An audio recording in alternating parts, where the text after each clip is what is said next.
malakas yung hangin dito po sa Roxas Boulevard sa lungsod ng Maynila.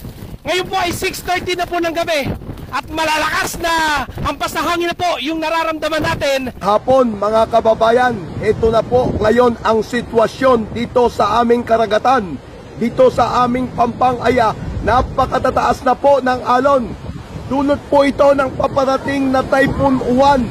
Dito po na kanyang unang bugso pa lamang pero wala pa po siya, nasa Pacific pa lang po siya. Ng mga higanteng tarpaulin sa Metro Manila bago dumating ang bagyong tatawaging Uwan. Hapon ngayong linggo, November 9, at ramdam na maging dito sa bahagi ng Manila Bay, dito sa Baseco.